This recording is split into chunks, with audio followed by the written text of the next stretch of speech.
Okay, welcome everyone to the Lifestyle Psychiatry Caucus of the American Psychiatric Association's monthly webinar. I'm Gia Merlot, very excited to introduce today's guest speaker, Melissa Sundermann. Dr. Sundermann is a double board certified physician in internal medicine and lifestyle medicine, and she's practicing for over 25 years. She has training in integrative medicine through the University of Michigan and has completed a professional training program in mind-body medicine through the Center for Mind-Body Medicine based in Washington, D.C. She is known as Dr. Outdoors and is the founding chair of the Nature as Medicine Subcommittee for the American College of Lifestyle Medicine. She currently specializes in longevity and lifestyle medicine with lifespan medicine. Prior to this role, she practiced lifestyle medicine at the Canyon Ranch Wellness Resort in Lenox, Massachusetts, and Trinity Health in Ann Arbor, Michigan. She does her best to practice what she preaches and enjoys running, biking, hiking, skiing, and spending time outdoors. She's an 11-time Boston Marathon finisher, 3-time full Ironman triathlete finisher, and currently training for several upcoming ultra marathons, which you need to tell us what that means. She truly believes age is just a number and is passionate about spreading this word to all her patients, families and friends. And I'm honored to say that I will be presenting with her at a conference coming up shortly, and we're going to be merging this whole construct of mental health and outdoors and nature's medicine. So excited to have her here. Thank you for joining us. Yeah, thanks. I think actually 2 conferences. I think the 2 that we submitted, we got accepted to. So yeah, super excited to combine our passions and spread this to the world. So thank you for that introduction. Ultra runs are things usually on trails, and they're longer than a marathon. So kind of an adventure, and proud to say on Sunday, 2 days ago, I qualified for my 12th Boston Marathon. And the really special things is my daughter is 23 years old, took up running a couple of years ago and qualified for her first Boston. So we are going to run the Boston Marathon together this April. So that's super exciting. All right, I'm going to share my screen.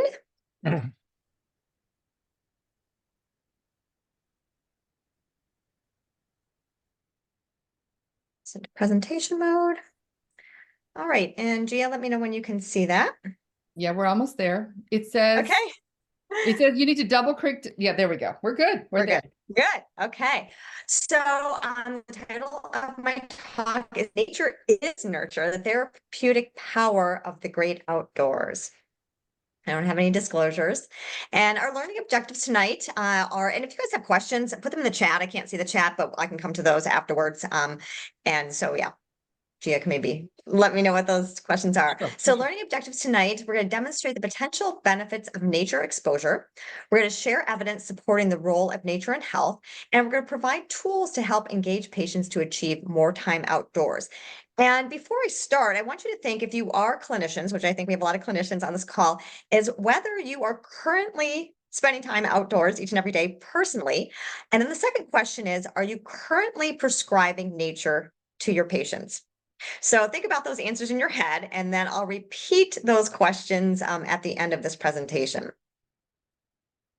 So by now you were part of the Lifestyle Psychiatry Caucus here with Dr. Merlot. And so you're familiar with the 6 pillars of lifestyle medicine. So in short, food is medicine, sleep is medicine, movement is medicine, avoidance of risky substances and risky behaviors, stress management, and social connection.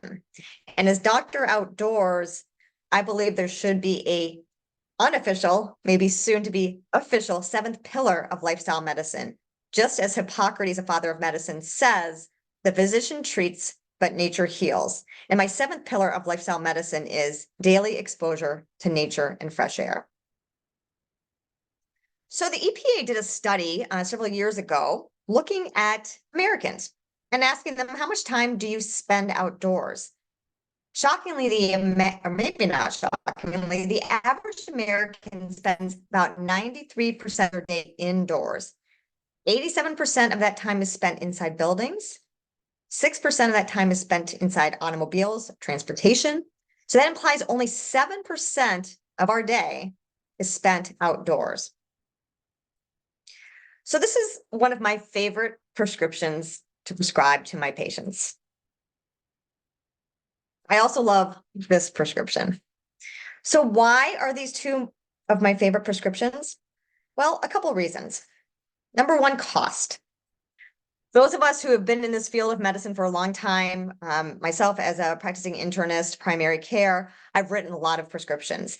And even when my patients have good insurance programs with copays, the copays can really be cost prohibitive. In fact, sometimes when I'm seeing a patient and saying, why aren't you taking the medications that you're supposed to be taking? They say, well, I had to choose basically between picking up my medications or putting food on my table. So we know that pharmaceuticals, the cost can be exorbitant.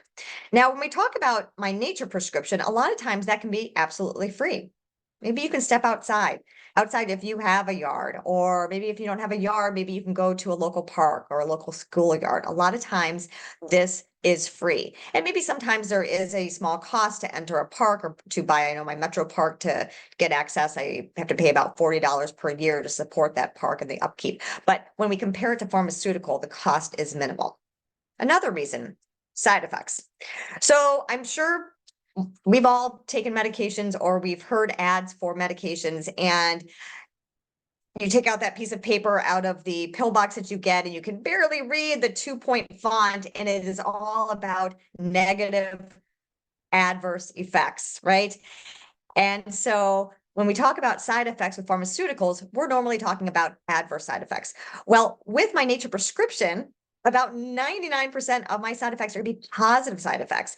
Now, we do have to be aware of some things that can happen out in nature that could be dangerous. Air quality. When I was practicing in Massachusetts, we had to be aware of ticks or vector-borne illnesses. Perhaps if you're gardening or hiking, poison ivy. But the majority of side effects are going to be positive side effects.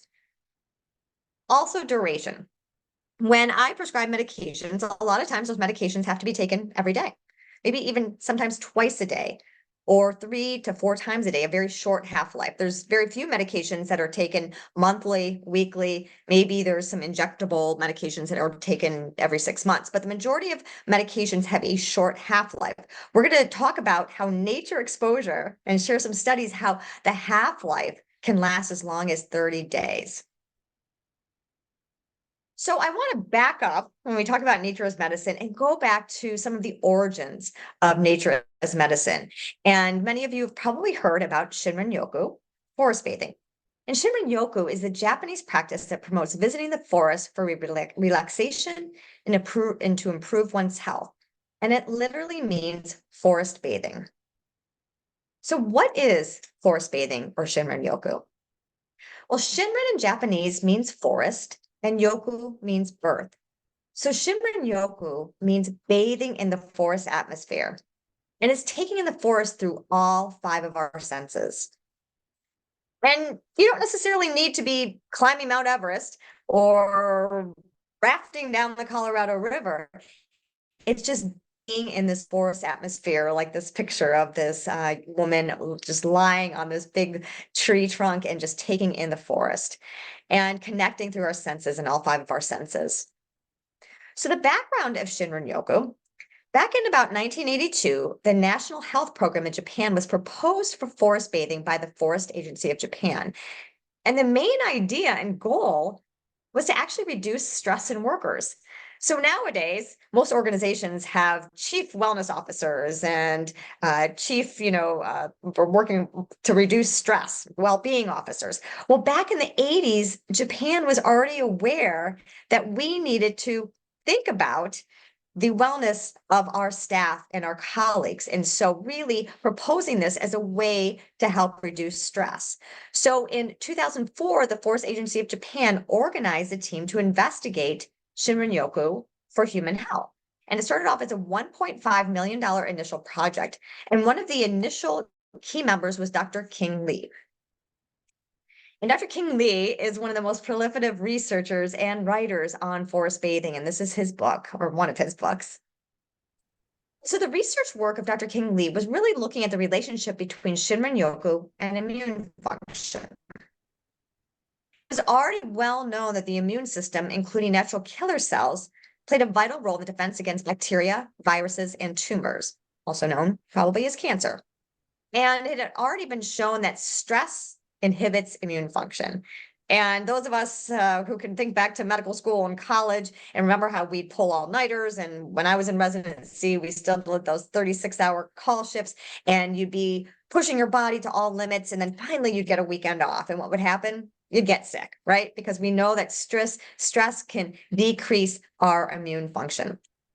So the question was, could forest environments or Shinrin-yoku reduce stress? And therefore, Dr. Kingley speculated that forest environments could have a beneficial effect on immune system by reducing stress. And this is just to go over natural killer cell activity with rates of cancer. And what we'll find is that lower natural killer cell activity tend to have a higher incident rate of cancer, and people with higher natural killer cell activity tend to have a lower incident rate of cancer. And this is shown with both males and females. So the first forest bathing study that was done in the world was done in Japan. And this was done in 2005. And Dr. Kingley was the principal investigator. And then his work was published in the International Journal of Immunopathology and Pharmacology in 2007. And what they did was they took subjects into the forest for 2 days. And what they noticed was they checked the natural killer cell activity at baseline, so before they went into the forest, and then at day 1 and at day 2. And you could see an increase in the human natural killer cell activity, suggesting that the immune system is becoming optimized by being in the forest. So they thought to themselves, well, maybe it's just that we took these subjects away from their home environments. They didn't have to do dishes and do laundry and do homework. So maybe it's just being away from home. So they said, well, instead of going to the forest, let's take these subjects into an urban environment. Let's go to a big city, lots of concrete, lots of noise, and see what happens. So they did the same thing. So they took blood samples for natural killer cell activity at baseline and at day 1 and day 2. And this time we did not see that increase in natural killer cell activity, suggesting that there is something in the forest environment that is stimulating this immune response. And so this is where we come to that duration. And I talked about why I love the nature prescription, because it has a long half-life. So these subjects that went into the forest for 2 days, we saw, compared to baseline, a boost of natural killer cell activity at day 1 and day 2 when they were in the forest environment. And then they went back home. They took blood samples from 1 week out and 1 month out to look for natural killer cell activity. And you can see in both men and women, compared to baseline, we still saw an elevated natural killer cell activity at 1 week out and 1 month out. So by going outdoors today, you are boosting your immune system for the entire month to come. So the researchers said, we're on to something. Let's do a larger experiment. So this was a field experiment across 24 forests in Japan. And each experiment had 12 subjects. So there's 280 subjects total. And this was a crossover. So on the first day, 6 subjects went into the forest environment and 6 subjects went into an urban city environment. They sat for 15 minutes and then they gently walked for 15 minutes. And then the second day, crossover. Forest went to urban, urban went to forest.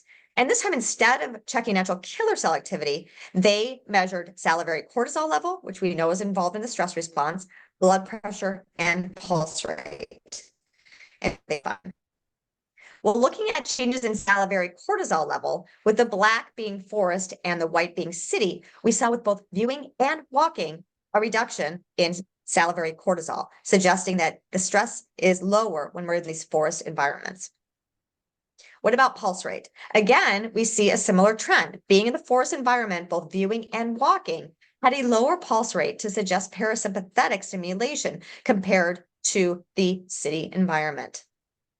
And what about blood pressure?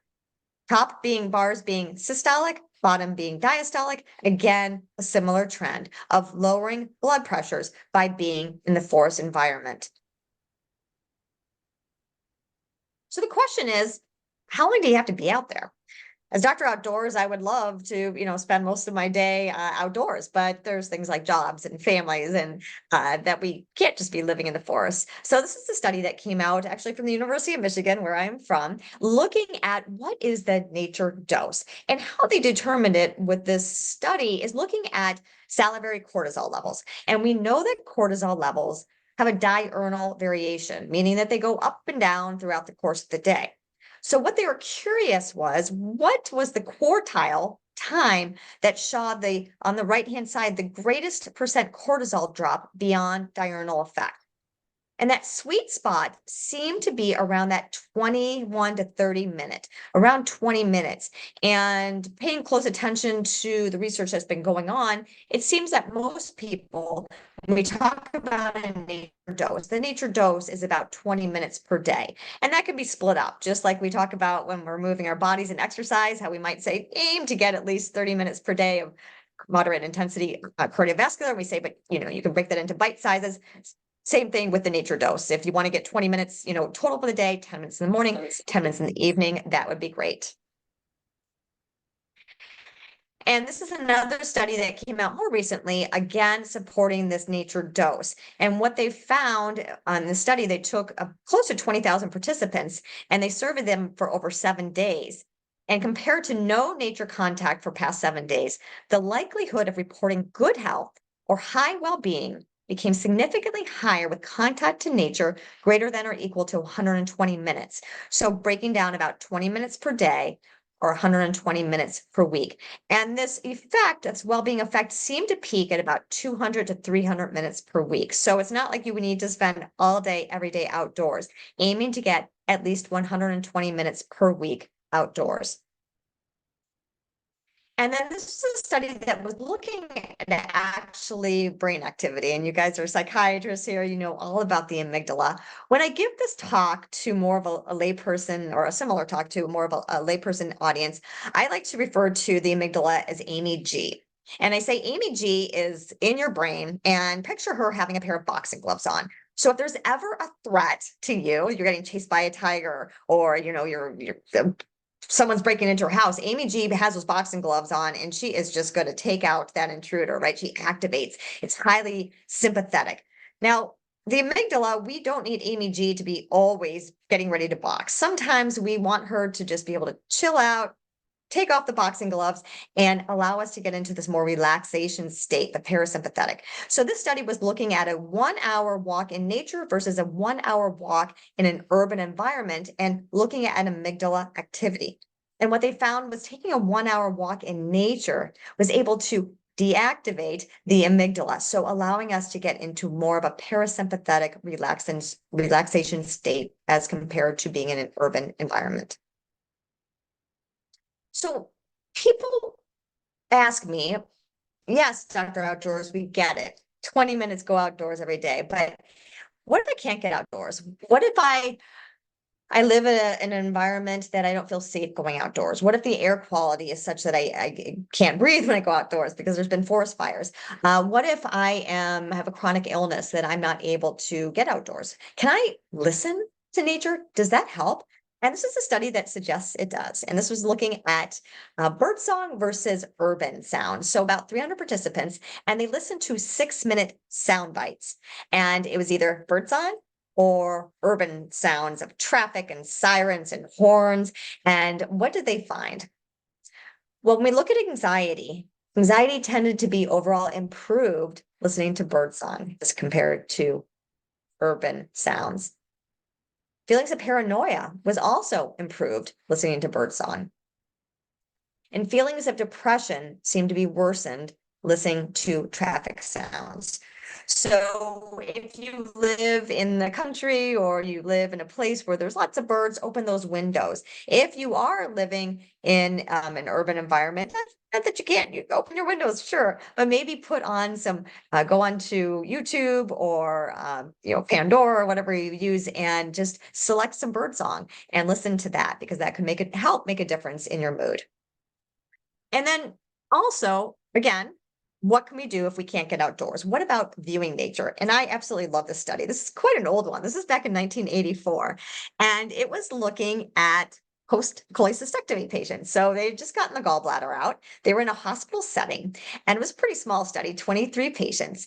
46 patients. So 23 of the patients had a window that faced a natural setting.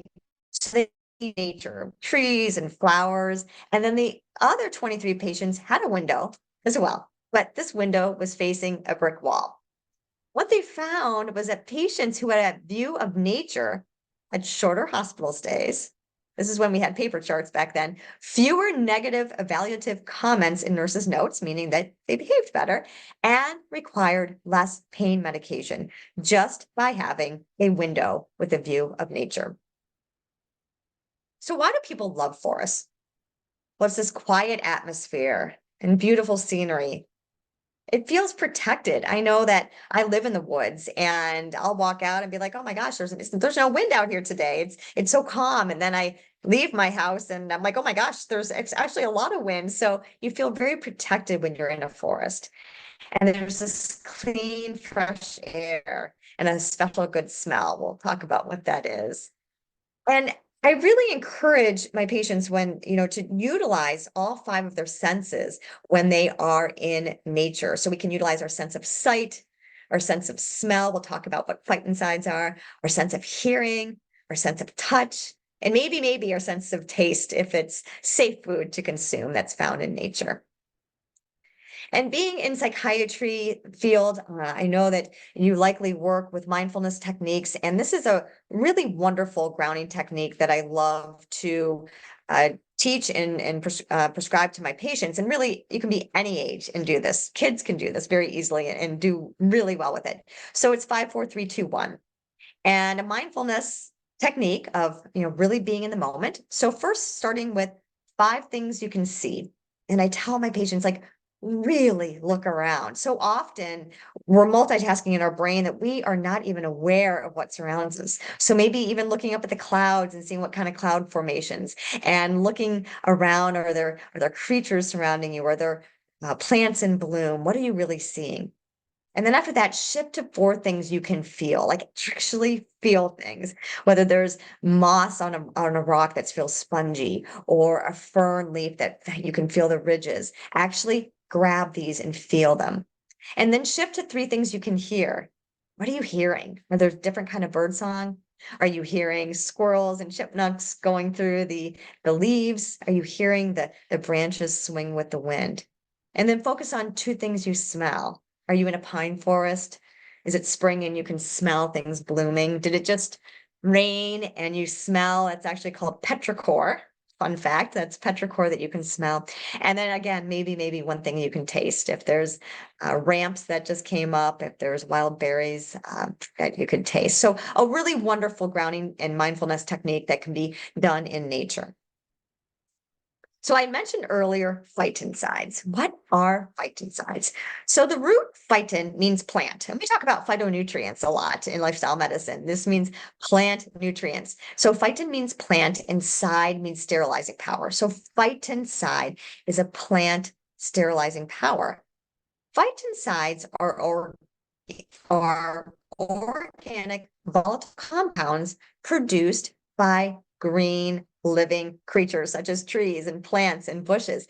And the reason why the trees produce phytoncides is it actually is protective and it helps them build their immune system so that they can stay healthy. Well, what happens when we were around green spaces? We actually inhale these phytoncides, and these phytoncides can help enhance our own immune system function as compared to if we're in an urban environment with pollutants and or smoke, or we're inhaling that, or poor air quality, that can trigger asthma or respiratory conditions.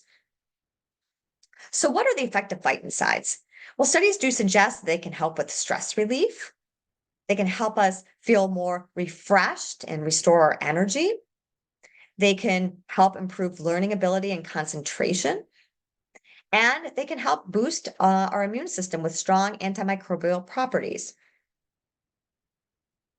So we're going to come back to Dr. King Lee, who we talked about before with the original Shinrin-yoku studies. And this time he wanted to look at the effect of phytoncides. Now, this was a small study only involving 12 subjects. And in the study, each subject was assigned a hotel room for 3 nights. Half of the rooms were rigged to basically vaporize phytoncides. So they had a humidifier that were vaporizing stem oil from the hinoki cypress trees. And the other 6 rooms were vaporizing O to nothing. So after 3 days, they took blood samples from the subjects and measured natural killer cell activity. And what they found were the phytoncide rigged rooms. Those subjects had a 20% increase in their natural killer cells. And they also reported feeling less fatigued, whereas the control group saw no changes. And so I've been talking about forest bathing Shinrin-yoku, and then I always get people that say, "Oh, Dr. Outdoors, I love water. Every time I'm around water, I just feel so calm and tranquil." So what about blue spaces? What about, rivers and oceans and lakes and ponds and streams and fountains and waterfalls? Are those healthy also? And the answer is yes. Now, when we look at the research, I do tend to see more research coming out about green spaces, but there is research of blue spaces, and Dr. Wallace J. Nichols, who we lost a couple of months ago, is just a fierce advocate for, or has been a fierce advocate for the benefits of blue spaces. So absolutely, blue spaces are equally important as green spaces. So I'm just going to highlight one study that came out in 2022 looking at exposure to blue spaces in childhood and their effects on adult well-being. And what they found was childhood exposure to blue spaces was associated with better adult well-being. And whether this is, you start going to blue spaces when you're young, and maybe it's the ocean, and you fall in love with just playing in the sand and feeling safe and get used to the rhythm of the waves and develop this positive relationship with that experience, that you then in turn gravitate to visiting those blue spaces over and over again as you get older. So my take-home message is, if you have kids, if you have nieces and nephews or grandkids, take them to blue spaces when they're younger, because the study does suggest it could help boost their well-being when they are adults. So another concept I want to introduce or talk about, if you've already heard about, is biophilia. And you probably have been hearing about biophilia a lot. People talk about biophilic designs, and even hospitals, what we talk about with that cholecystectomy study is that there's benefits to having biophilia and biophilic design. Well, this term originated in 1973 by Eric Fromm, who's a social psychologist, but most of us are familiar with biophilia by the prolific work of E.O. Wilson. And biophilia is described as the passionate love of life and all that is alive. It is a wish to further growth, whether a person, plant, an idea, or a social group. And it's basically the innate emotional connection of human beings to other living organisms. I love this picture here that I found because this is biophilia. We humans, we are nature. We are connected to all things living. And I think we innately know this as kids, right? I grew up in the 70s. I spent as much time outdoors as I could. I would look for worms. I would catch fireflies. I'd look for butterflies. I would climb trees. I would spend hours building a tree fort. We wanted to be connected to the earth and all of those living organisms. And then as we get older, life sort of happens, and we get jobs and we spend more time indoors and we get more disconnected from nature. And so really, biophilia is about getting back that relationship. And being a psychiatrist, the attention restoration theory, this is a theory about why nature is therapeutic, one of many theories. And this was actually came out of the University of Michigan, out of Rachel and Stephen Kaplan's lab. Rachel Kaplan is I don't think she's teaching anymore, but she is still doing research. And this suggests that tension and restoration can be restored by exposure to natural environments. And that we propose that individuals benefit in nature because they're able to be away from everyday stresses, and they can experience expansive spaces and contexts. They can engage in activities that are compatible with our intrinsic motivations. And we talk about this soft fascination.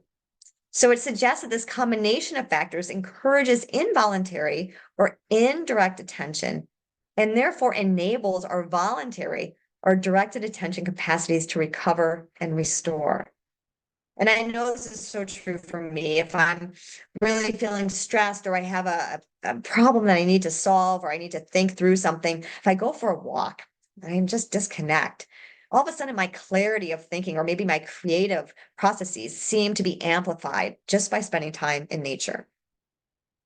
So I'm going to talk about next just some research that's going on about health benefits of nature exposure. And I always joke that, when we go to a lifestyle medicine a conference, there's always talk about the gut microbiome. And actually, now it's going to be any medical conference that's going to be talking about the gut microbiome, the 38 trillion organisms living in our gut microbiome, 70% of our immune system is there, 90% of our serotonin being produced there. So we know that the gut microbiome is integral to the health and well-being. As Hippocrates said centuries ago, all disease begins in the gut.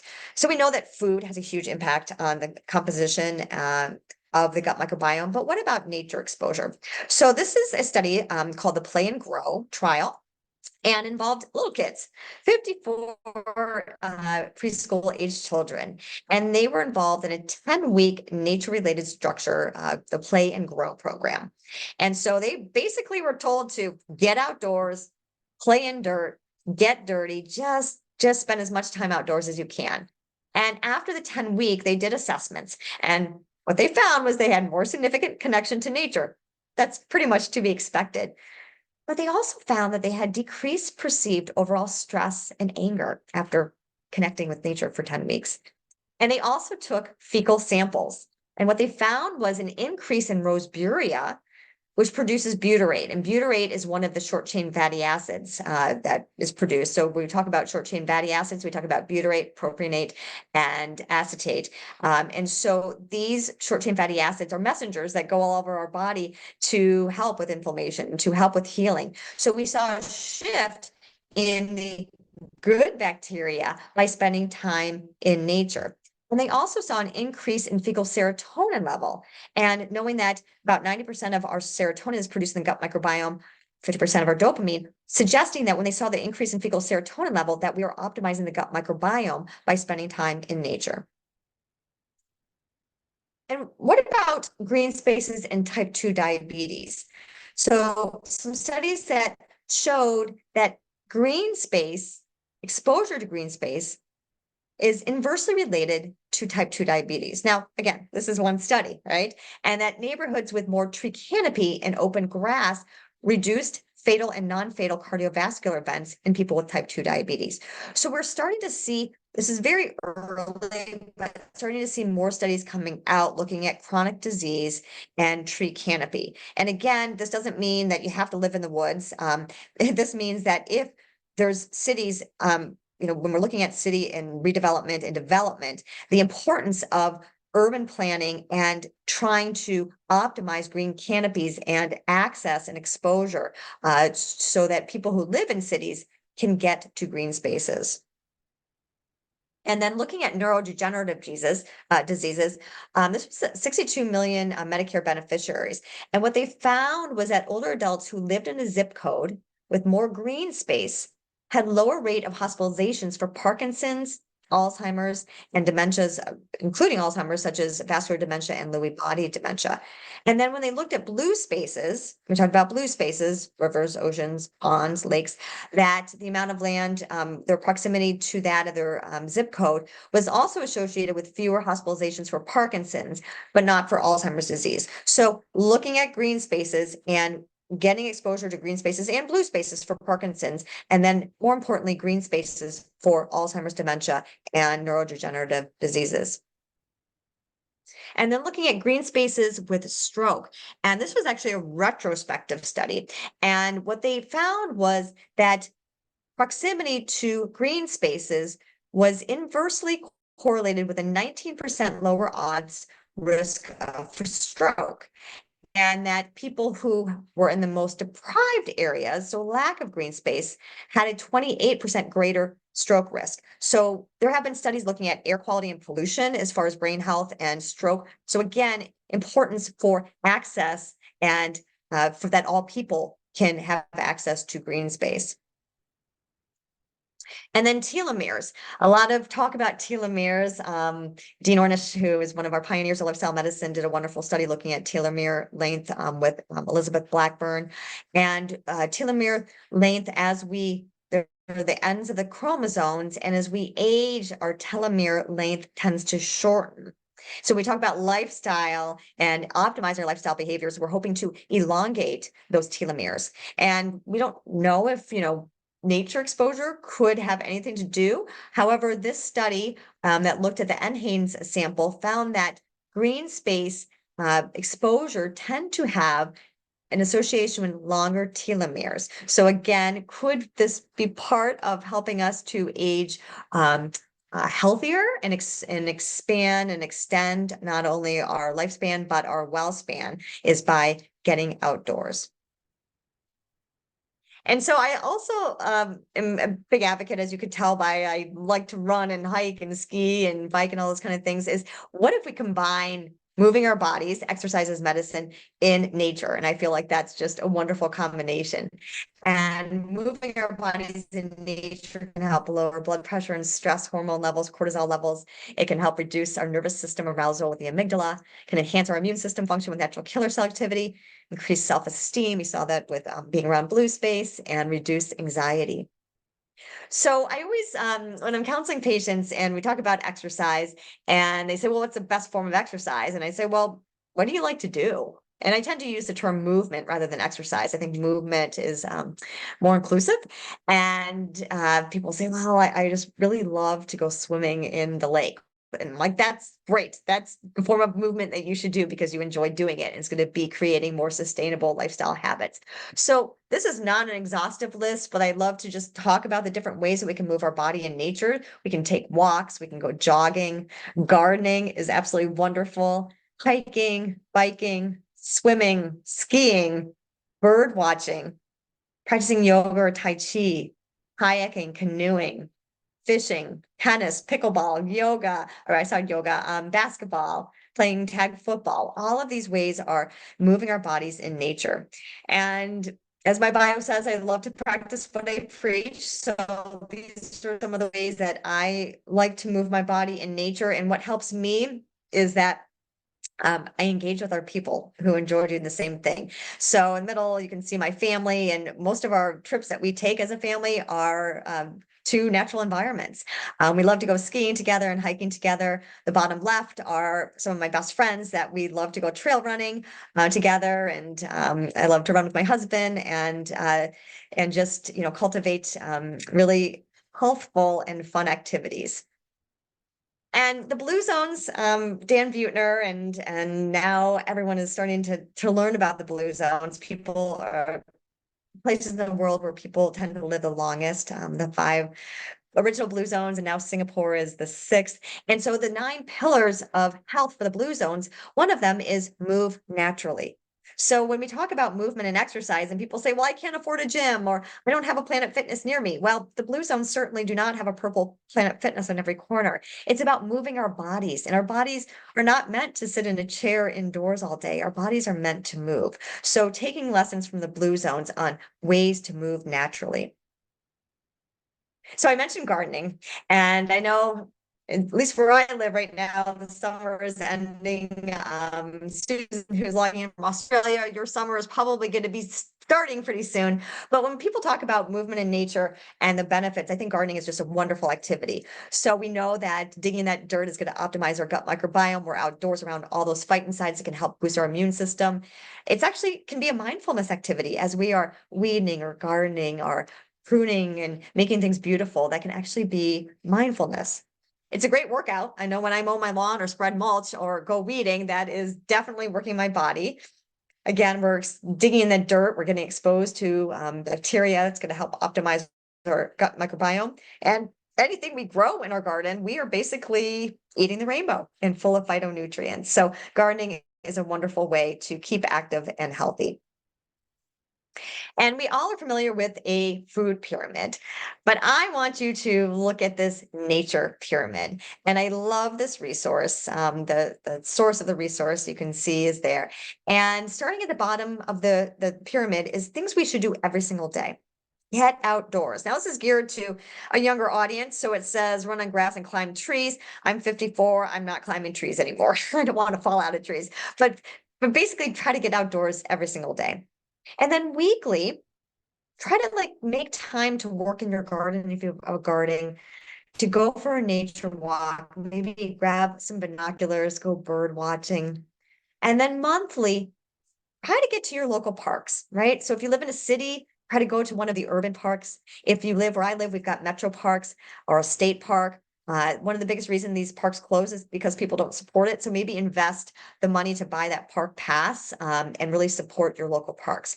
And then if you have time off during the year and you can take a trip, maybe, consider making nature a part of that. We've got so many wonderful natural parks and national parks in this country. So consider that when you have time off, bring your family, bring your friends, relatives, and go spend time in nature.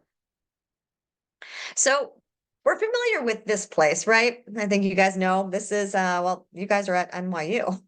Or some of you are. So you know this park very well. And I love the history of Central Park because back in the 1850s, when Manhattan was getting developed, uh, there the city planners were really smart and they knew that people were going to be coming from very rural environments, expansive landscapes, and moving to an island that was going to be built up and largely full of concrete buildings. And they thought, wow, that might not be so good for our health. So let's make a place for the city dwellers that can be a haven.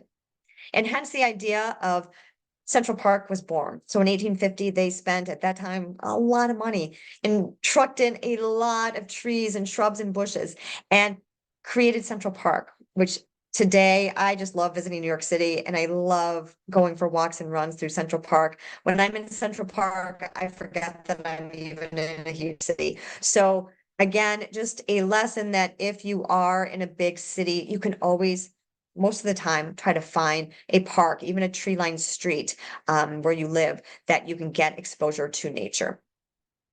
And so for people who are forward facing to patients, clinicians, I want to talk about next, just give you, we're wrapping up here just with some resources of how you can prescribe nature to your patients. So this is Park RX America. Robert Czar helped create this. And this is a robust website that you can sign up as a clinician. And it really is a turnkey way to prescribe nature prescriptions. So this is an example of my nature prescription. And I can put in the location where my patient lives and it will come up with a resource of parks around that area. I can, be as specific or not specific I want with what type of activity. I can put a frequency in there. I can put a duration, and then I can submit it and either it will be sent to my patient via email or text. And so I can see the text email. You can have it show up every single day. You can have this last 1 week or up to 3 months. And so this is a really great way to start prescribing nature to your patients. And when things that are going around with social prescribing in other parts of the world, this was the Edinburgh in Scotland, their nature prescription trial. And so they gave nature prescriptions to about 350 patients. 69% received it for mental health conditions, 17% were for physical health conditions like obesity and diabetes. After this, 3/4 of the patient reported benefiting from the nature prescription. And the majority of people who felt that benefit kept doing it, right? So once we start doing things that make us feel good, we're going to want to keep doing them. This is a way that application that can be really helpful for your patients. I use it for myself, and it helps track your time spent outdoors. And this is Jarrett Hanley, and this is his company. He's the founder for Nature Quant, and this is the app Nature Dose. This is free. So on your smartphone, you can download this. It's available on the Apple App Store, and it will, if you got to keep your phone with you, so maybe just put it in your pocket if you're out hiking, but it's geared towards that nature prescription of 20 minutes per day or 120 minutes per week. So maybe you've had a week that you've been working like crazy and you haven't been able to get outdoors. You're going to get a reminder at the end of the week. Oh, you've only been outdoors for 30 minutes this week. Let's see if we can get to that nature dose goal. So again, nature dose free app that's really good for a resource for your patients.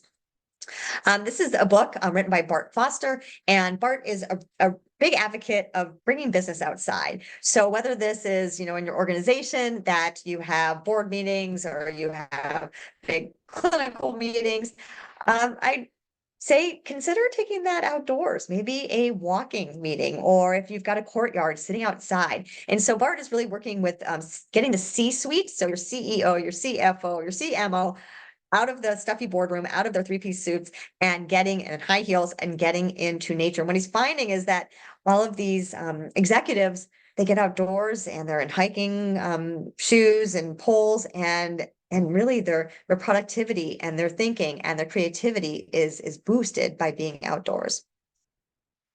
This is being done in the UK, Dose of Nature, and a GP or PCP there, if they have someone they think could benefit from a nature prescription, they are referred to this program and then hooked up with a psychologist who works with them for 10 weeks. And it's basically a nature exposure where they spend time outdoors. And they've been having really good success with this 10-week program of using nature as medicine, nature as therapy. In Canada, Dr. Melissa Lem, I said she's the Dr. Outdoors of Canada. She has been very instrumental in getting Parks program. And this was launched in November of 2020, and it's Canada's first nature prescription. And if the PCP prescribes a nature prescription to their patient, this patient gets free admission to over 80 destinations across Canada. And again, it's geared towards that 20-minute interval. I'm trying to get at least 2 hours per week. So this is really great. So if you know of anyone who lives in Canada, they just have to ask for a prescription, and then they get free access to 80 destinations in Canada. Here in this country, we don't have that quite yet, but once you are 62, you can pay the one-time fee of $80 and get this Parks Pass. Once you have this Parks Pass, for the rest of your life, you get free access to any national park in this country. If you have a fourth grader or you know a fourth grader, during their fourth grade year, free access to any national park. So my hope is that what Melissa Lem was able to create in Canada, that we are going to be able to do this in our country as well. If someone, a practitioner, prescribes nature, that we will have better access to our national park system. This is a paper that came out last year that I co-wrote with my other committee member or other leadership committee from our Nature as Medicine subcommittee from the American College of Lifestyle Medicine. So you can find this in the American Journal of Lifestyle Medicine. We're really proud of it. So it really talks about the 7th pillar of lifestyle medicine. If you want to learn more, these books I feel are excellent. I mentioned Wallace J. Nichols in his book Blue Mind, and then for green spaces, Richard Louv, who is just wonderful and a very prolific writer and just such a leader in this. These are 3 amazing books. And then Florence Williams, The Nature Fix. I also love her book. If you love podcasts, I know I do. I love learning, and podcasts are usually free. This is Dr. Mark Campbell launched this podcast probably about a year and a half ago called the Nature of Wellness Podcast. Richard Louv, who I just spoke about, has been a guest. I've been able to be a guest on his podcast. And so it's really just talking about the benefits of nature with both physical and psychological wellness. So if you want to subscribe to his podcast, I know you're going to learn a lot. And I'm going to end with 2 more Hippocrates quotes, because Hippocrates was actually a Dr. Outdoors as well. So Hippocrates says, nature itself is the best physician. And then one of my favorite, if you're in a bad mood, go for a walk. If you are still in a bad mood, go for another walk. And I'll add, preferably outdoors. So with that, I will stop sharing, and I thank you for your time and your attention tonight. And I'm going to ask those 2 questions, and you'll answer inside your head or maybe a raise of hand. So after listening to my presentation, who is going to try to spend at least 20 minutes outdoors every day or 120 minutes per week? Raise of hands if you're going to try to do that. Okay, great. And those of you who are clinicians,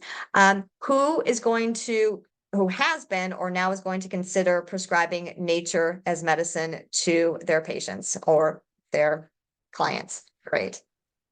Mission accomplished. All right. Well, thank you so much, Gia, Dr. Merlo, for this opportunity.